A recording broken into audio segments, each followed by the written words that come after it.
Hey, it's W5HRO here on video number 10 on my new ham shack. Although it's been new for what, 2-3 years now. I do have the speaker all hooked up. I'm leaving this like this because I've got to put the panels on here. There's some more things I'm going to add, and I'll go over that in just a minute. I'll try not to keep this video too long. I'm on 17 meters right now.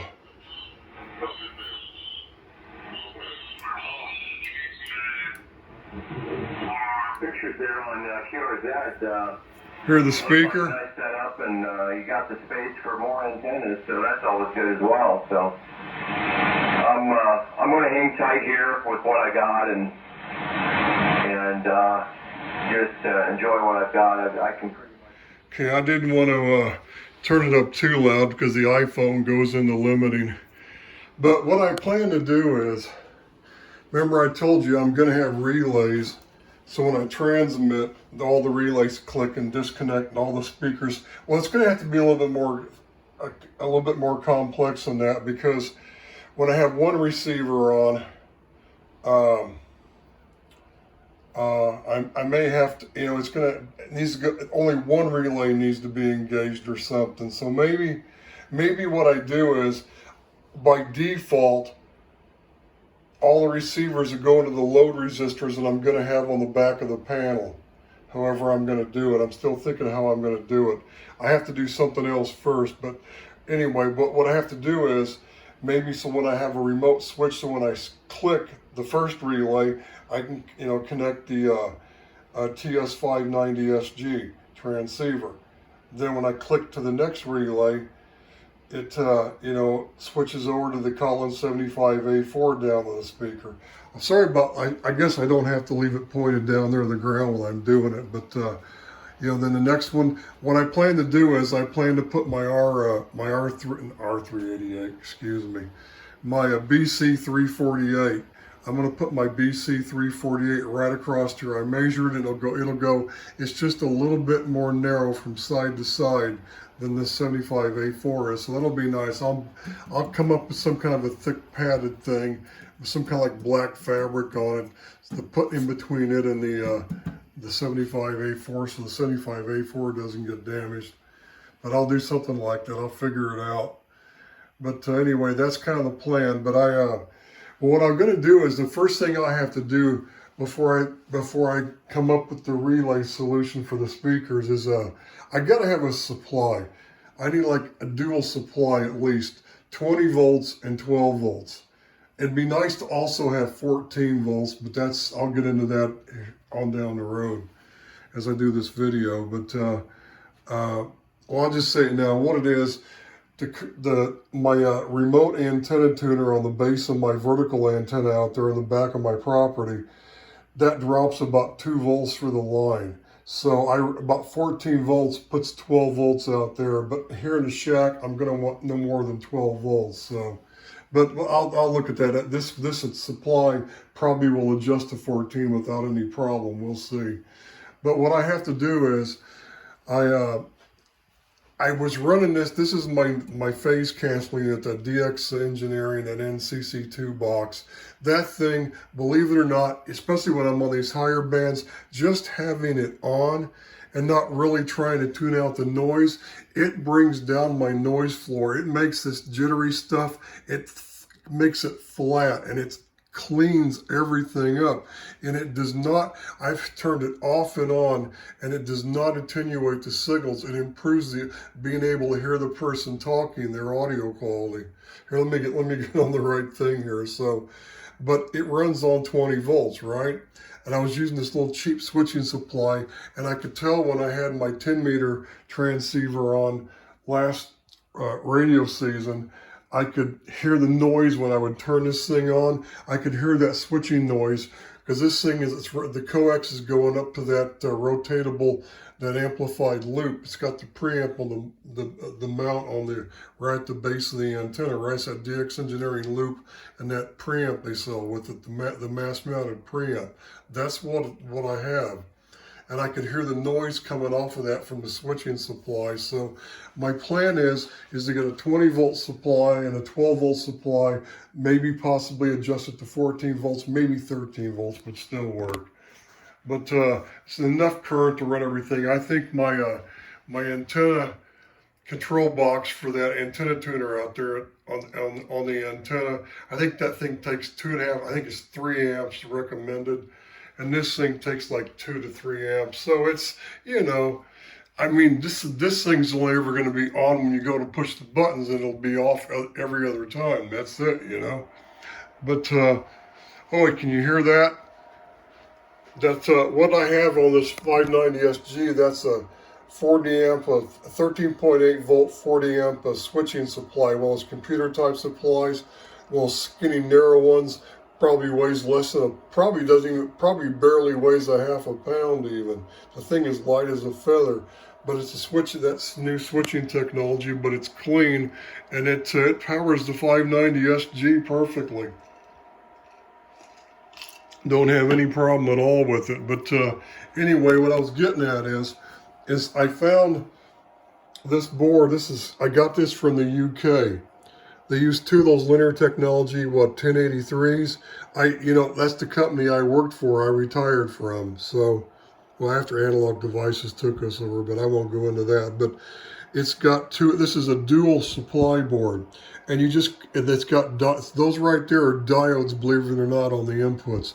So you just hook the secondaries of your transformer right there of your, supply, your power transformer you're going to use to power this thing, and just hook the wires right there, those 2. It's a dual thing. It's got, so it can have, 20 volts on one side, 12 volts on the other, 18 volts one side, 5 volts on the other, 4 volts, 3, whatever you want, right? So, but anyway, that's what this is. And it's a 5 amp board is what it is. It's 5 amp on both sides, 5 amps. So what I did was I got that, and I found this Chinese transformer online. It's a 0, 12, 24 volt secondary of 5 amp. Well, it's pretty hefty. It's some good, that's every bit of at least 4 amps, if not 5. So that's fine. So what I'm going to do is the black, from one end, that's 0 here, and then to the black, it's 12 volts or whatever you want to make it. It's probably going to run hot. It's going to probably run hotter than what it says. I bet money it's hotter than 12 volts. These things with today's higher line voltage, even though this is a new transformer, I bet it runs hotter than 12 volts anyway. So that probably it won't be a problem getting 14 if I need it. So anyway, so I do that. I can run this in the input on the one side. It goes through those diodes. Then I go from the red to the red on the other input on the other side. I get 20 volts, easy. So, and it's adjustable. They have the variable pots. But this is, the input from the diodes, after it rectifies the transformer, the AC, they've got 4 330 microfarad capacitors in parallel. So this thing's beefed up. It's got quite a bit of storage there in front of those LT 1083s, and that's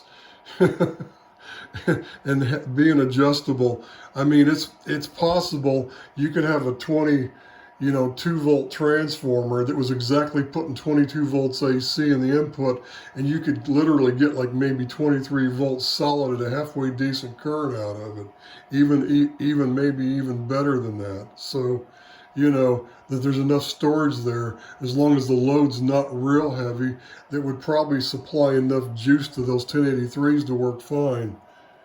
But the question is, now, see that piece of metal it's sitting on?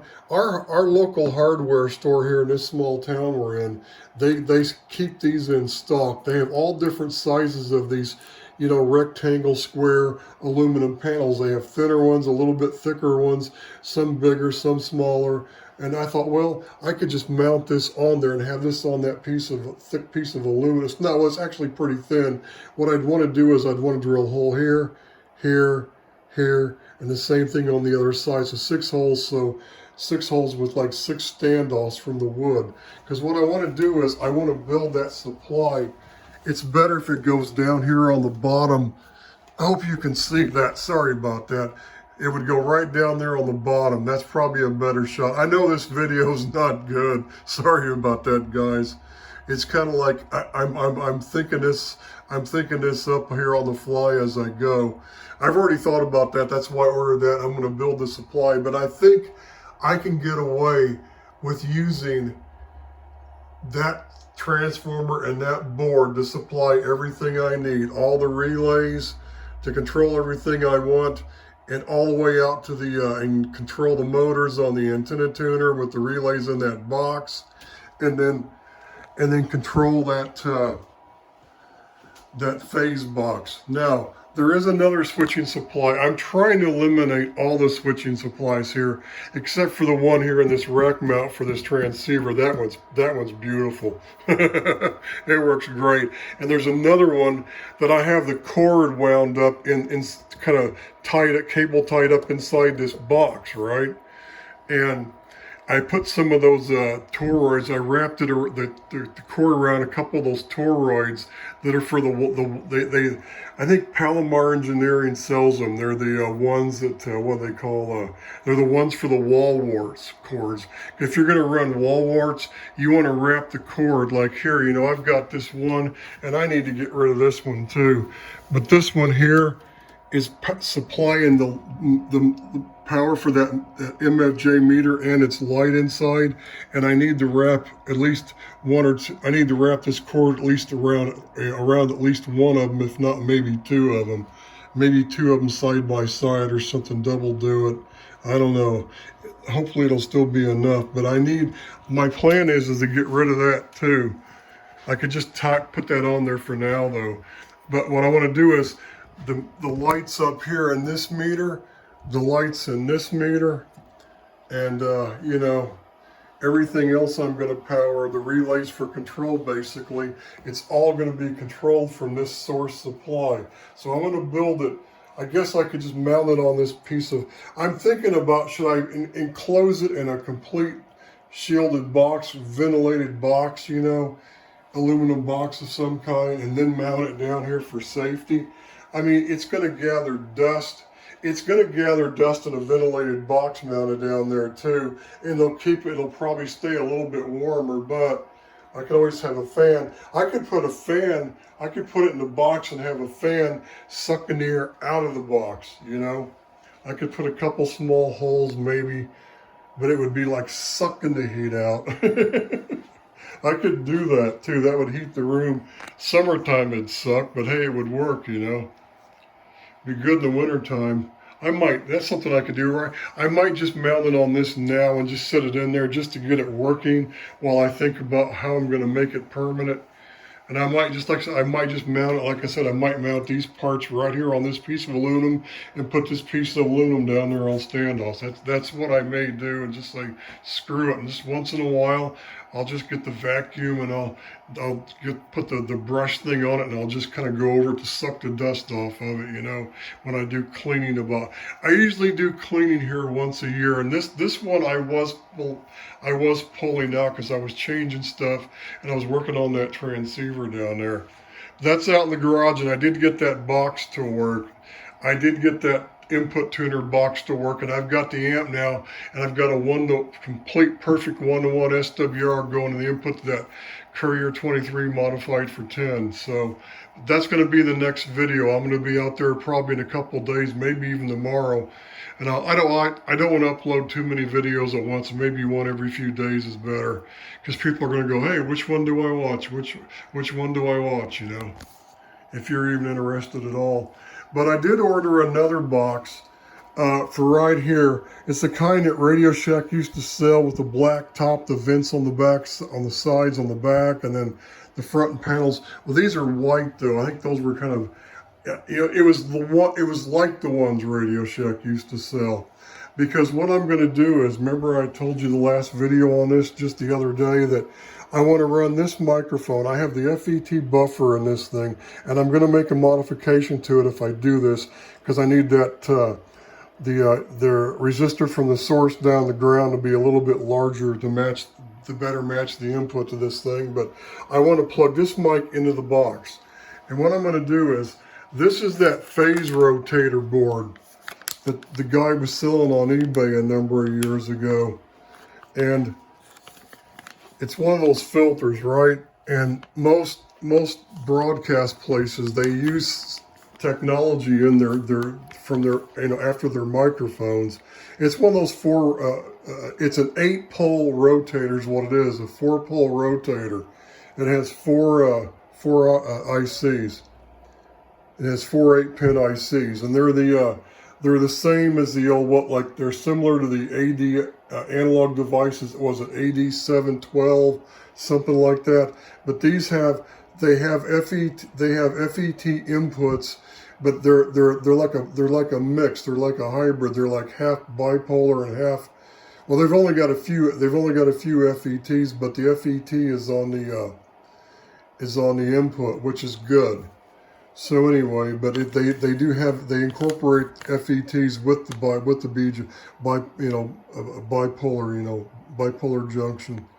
So anyway, bipolar junction transistor or field effect transistor. Which is it? It's a hybrid.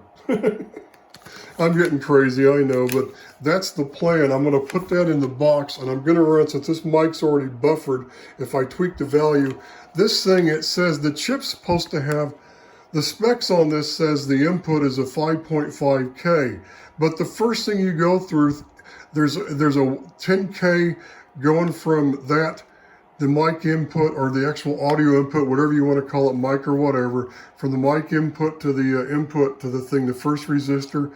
And then there's the one for the negative input. There's like the positive input and the negative input. And there's like a resistor going back to the thing. And you actually those two resistors connect together, and that's where the microphone connects.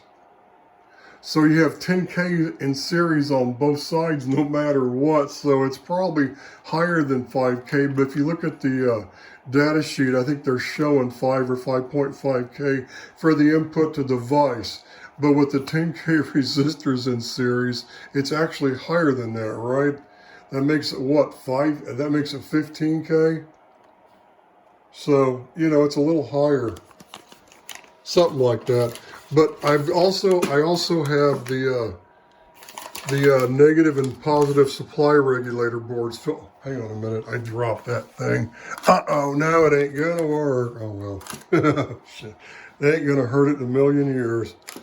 But anyway, and that thing is still sealed. I've never opened it.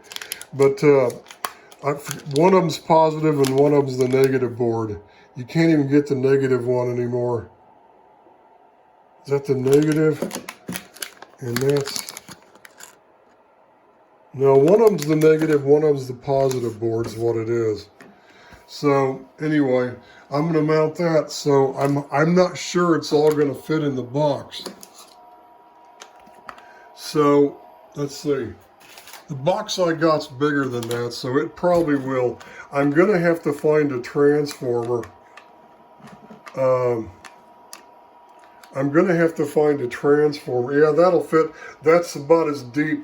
And with this plastic off of there, I can push these things a lot closer together. But these are basically the same thing, like that big one I just showed you. This is one of them's a positive 15 volt board, and the other one's a negative 15 volt output board. So you just hook the AC winding to the transformers right there. It rectifies it, and there's the filter caps, and it works, right? It's the same thing, and they're both adjustable. They're both adjustable. As a matter of fact, these are good, I think, for 18 volts. These will do like 18 volts, I think. And you got to adjust them down to 15. So anyway, that's perfect, because it says the nominal voltage on the chips are supposed to be plus or minus 15, so you have 30 volts across the whole thing. And that'll work perfect. And then, because the output of the D104 is not more than the max it's ever going to be. Well, what was it, like 4 volts or something, peak to peak? I have to look at it. I remember I did the video on those mic tests that I ran, and I needed to delve into that more. I just haven't had time. That's one of the projects I might play around with that this winter, maybe not. We'll see. If I can fit something like that in, I will. But the plan is I want to run that mic into that board, but the thing is, I want to switch so I can switch between this radio, this transmitter, and this 10-meter transceiver down here. I want to use this one mic to do all of it. And I'm trying to figure out, I don't think the one box is going to be big enough. I can, but I want to put a transformer in here, small one. The power, I gotta have these things. These have to be driven, right? And this board doesn't draw much current. It's probably less than an amp, but I don't know. I got to look at the data sheet. It could be more, but 1-2 amps. That's more than enough to power that thing. So these things will do a lot more, but I just need a small transformer. Oh, that fan on that supply finally shut off. You hear it? So anyway, this has been a really long, super long video. I apologize for that. But the other thing too that I got to figure out, and that's why this transmitter's still pulled out, and that's why this thing's still pulled out. This is a work in progress, but I'm operational.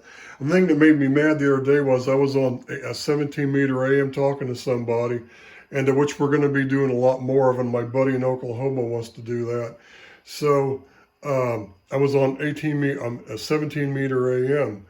And I was on for a long time, and I happened to look down and noticed the 1 meter light. Remember, I replaced both those lights. If you watch my Mirtron videos, this one burned out. But the thing I didn't like is, the supply that it's being powered from is completely non-regulated it's got a fairly large electrolytic. And when I transmit with this thing, and the line voltage would drop, that voltage was like doing this up and down, and these things were, the lights were dimming like the thing was dying, but it wasn't real. It's because that's a loosey-goosey, non-regulated supply. There's no regulation at all. And it also powers one of the relays, the one relay. So anyway, just water, guys, I swear. So anyway, I was doing that, and see, I can power it up. Look, yeah, see the one side burnt out. So what I'm going to do is, they have those little T92 packages, regulators. I'm going to take like a 12-volt I think the voltage on that's like just below 20 volts. I think it's like 18 volts, maybe something like that. 19 volts, maybe 17. If I get it, those little T92 packages, one of those 12-volt regulators, I can put, I can power up to bigger 12-volt lights, because these were really, I think the problem was these were for train setup things, train sets and stuff, for whatever purpose, in the train or whatever, and they're tiny, and they just weren't going to be very durable. And I had a very big dropping resistor. I was running the voltage way below what they were designed for. I think there were 18 or 16 volt lights. But if I use the bigger standard 12-volt bulbs in there, and I use one of those T92 package 12-volt regulators, that'll keep it from dimming, or going up and down when I modulate. So that'll help. That'll get rid of that feeling that the amp's going to die. It's not going to die. This is a pretty tough little cookie, believe it or not. So, but let me turn it back off. So that's kind of the thing here, but what I figured out what I have to do is that the way this is set up, the amplifier is keyed, from the 590. Well, not really. The 590, that control line is going to this box first. And then there's an output, there's an isolated output that goes down to the amp. Because one of the reasons I think this amp has that negative, it may have a fairly higher voltage on it and not be just zero like you ground it or something. Because the way I had it hooked up before I had this box, I had to put a diode to do what I was doing, because I was controlling something else at the same time. But and the problem is when I transmit on here, it's fine. The relay in here keys, and what it does is, like when I turn this on, when I power this box on, that 20 volts is running up that 75 ohm coax to that loop, to power up that loop that mass mounted preamp that's going to that loop above it, right? So when it's on, it has to, you don't want to be transmitting with a nearby antenna with that active preamp going, because the strong RF's going to kill it, right? Well, what it does is having it run through this box first and having it have you hook your amplifier key to this box too.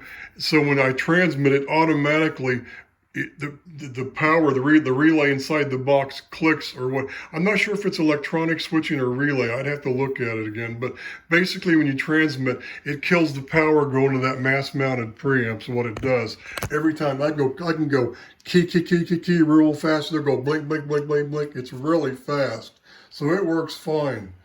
But the problem is, now here's where I said the problem before, but I kind of digressed, but I had to explain it. The problem is when I transmit from this thing, there's no way to control this. So so I gotta somehow, I can probably tap onto that RCA connection and make another little box and plug that RCA, that yellow one's coming from the Kenwood, into it, along with another one from this transmitter, and then have another one go from that box to the back of the back of this box here, this noise canceling phase box instead. So that's what I got to do, and that's important. And I always had to turn the power off on this thing. And this thing, believe it or not, this thing, you don't even have to be trying to cancel out any noise. Just leaving the loop on a little bit, but back down, negative 10 dB, and having this centered up and this centered up and this one up all the way, which would be like my main vertical. It's perfect. There's no problem. I mean, it's like it reduces it. Cuts the noise floor down. Honestly, it does. And if I switch it to the standby or the bypass switch, it'll the noise floor comes back up and it's jagged. It really cleans it up, because I have filters in this box. I have those high pass filters on this, is what I have. I have the high pass filter on that, and I have the and then I have the 75 to 50 ohm impedance matching little. It's just basically like a little coil wound balun on a form is all it is, to kind of help it take any, absorb anything that wants to go back or forth. It just, makes everything happy is all it does. So I have that, and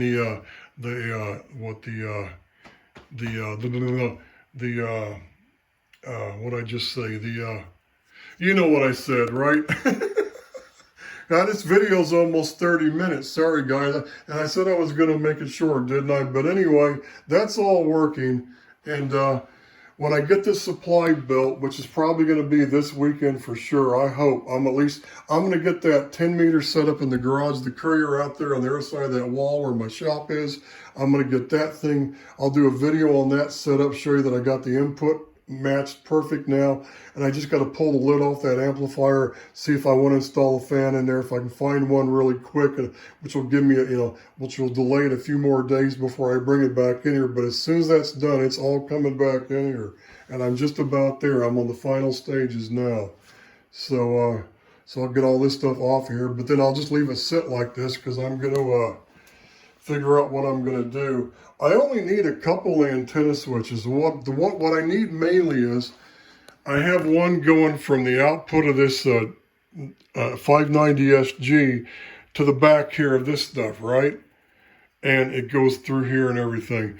And well, I want to be able to switch it from this 590, that coax, over to this R390, 75A4, I'm sorry. So that's 75A4. That's a sin. I'm sorry. You're not a 75A4. Of course not, man. So anyway, gonna give it a big ego all of a sudden. And it's gonna do something to get so carried away. Something's gonna go pop in it or something. It'll get even with me somehow, one way or the other. I hope not. That's a nice receiver. I plan on using it all winter.